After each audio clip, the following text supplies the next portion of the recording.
শশীগড় কলেজের অধ্যক্ষ দুর্লভানন্দ বারৈ এবং তার স্ত্রী চম্পারানী, ওনারা দুইজনেই দুর্নীতিগ্রস্ত লোক। সরকারের পক্ষ থেকে ওনাদের নামে অনেক চিঠি আসছে, দুর্নীতি প্রমাণিত হয়েছে, তারপরেও ওনারা এই কলেজে আছে। এবং সরকার পতনের পরে ওনারা দুইজনেই ইন্ডিয়াতে চলে গেছিল। যাওয়ার পরে ও দুর্লভানন্দ বারৈ উনি আবার চলে আসছে, কিন্তু ওনার স্ত্রী ওই জায়গা আছে এখনও। কিন্তু স্ত্রী ওই জায়গায় থাকার পরেও এখানে তারা বেতন তুলতেছে, যে এটা কীভাবে সম্ভব? একজন এত দুর্নীতি প্রমাণিত হওয়ার পরেও তারা এখনও তারপরে সেই কলেজে চাকরি করতেছে, বেতন তুলতেছে।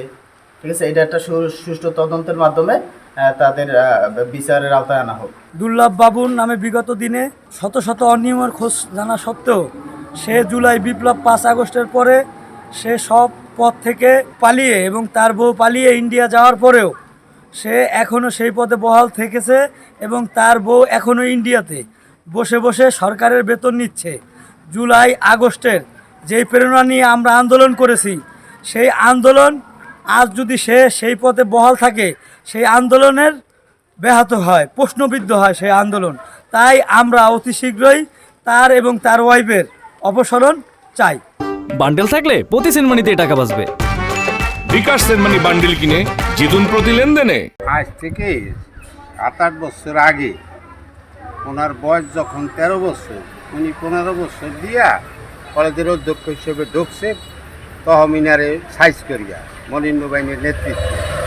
আর দুলাল সরকার নামে এক লোক প্রভাব 3 মিলে ওনারে নিয়োগ দিছে। ঢোকাটাই ওনার দুর্নীতি। বয়স ওনার 15 লাগে, উনি দিয়েছে 13 বছর তখন বয়স। পরবর্তীতে একজনে দরখাস্ত দেওয়ার পরে ইনকোয়ারিতে প্রমাণিত হয়েছে যে উনি একজন কারাপ্টেড ব্যক্তি। আর একটা বিষয় হলো উনি নারী গঠিত ব্যাপারে বেশি অগ্রগণ্য ভূমিকা রাখে। সেই মহিলারা ও কলেজে চাকরি দিছে। উনি ওনার স্ত্রী ওই নামধারী ছুটি নিয়ে ওনার কন্যা কনিয়া ইন্ডিয়াতে বসবাস করে কল্যাণী।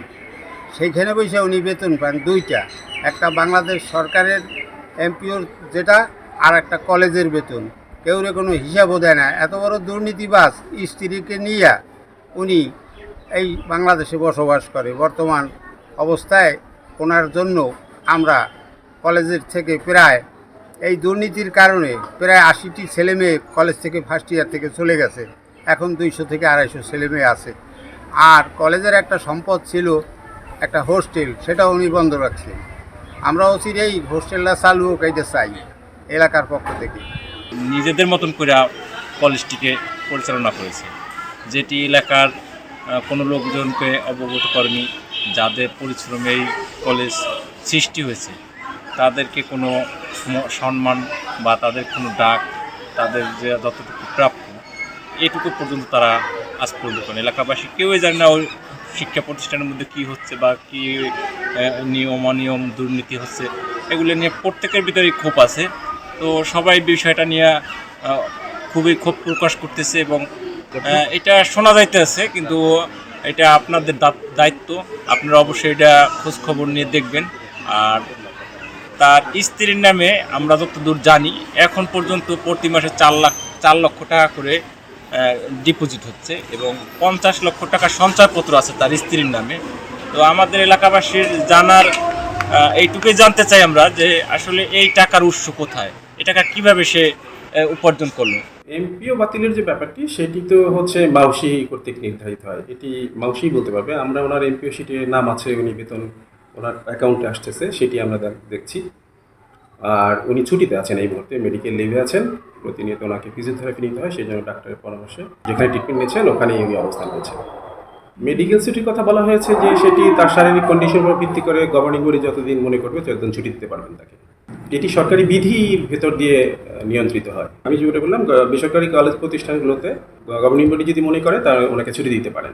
সেটি এখনও পর্যন্ত উনি ছুটিতে আছেন, সেটি অ্যাপ্রুভ করা আছে তার। উনি 6 মাসের ছুটিতে আছেন, যা জুলাই মাসের 15 তারিখ অবধি। ওনার অ্যাকাউন্টে ওনার বেতন তো এখন সরকারিভাবে এসে ওনার অ্যাকাউন্টেই জমা হয়। আমি কথাটি ইতিপূর্বে শুনেছিলাম। পরবর্তীতে তাকে আমি ডেকে জিজ্ঞাসা করি যে আপনার বিরুদ্ধে যে বিষয় অভিযোগগুলো ছিল সেটার সর্বশেষ পরিস্থিতি কী। আমি তাকে জাস্ট জানার জন্য জিজ্ঞাসা করি। তিনি আমাকে বলেন যে এই বিষয়গুলো ইতিমধ্যে নিষ্পত্তি করা হয়েছে। তো আমি যেহেতু আপনাদের কাছ থেকে আবার শুনতে পেলাম, আমি তাহলে আমার দিক থেকে আমি তার কাছ থেকে জানতে চাইব বিষয়টা কী এবং পরবর্তীতে সে অনুযায়ী যে ব্যবস্থা সেটি নেওয়া হবে। আইনগত ব্যবস্থায় এটা যদি উনি ছুটিতে থেকে থাকেন তাহলে দেখতে হবে যে উনি আসলে অনুমোদিত ছুটি ভোগ করছেন কিনা। না, যদি ছুটি ভোগ করে থাকেন তাহলে তো উনি ছুটি ওনার প্রাপ্য। আর যদি উনি অনুমোদিত ছুটিতে থাকেন সেক্ষেত্রে শিক্ষা মন্ত্রণালয় তার বিরুদ্ধে আইনগত ব্যবস্থা গ্রহণ করতে পারে। এটা সরাসরি আসলে আমাকে অবগত করার বিষয় নেই, যেহেতু উনি একটি মিনিস্ট্রির আন্ডারে আছেন, শিক্ষা মন্ত্রণালয়, এবং সেই সংশ্লিষ্ট যে দপ্তর সেখানে তার অবশ্যই সরকারি চাকরিজীবী হিসেবে আমাদের সকলেরই এবং তারও আসলে সেই সংশ্লিষ্ট মন্ত্রণালয় বা অধিদপ্তরে আসলে বিষয়টা অবগত করার কথা।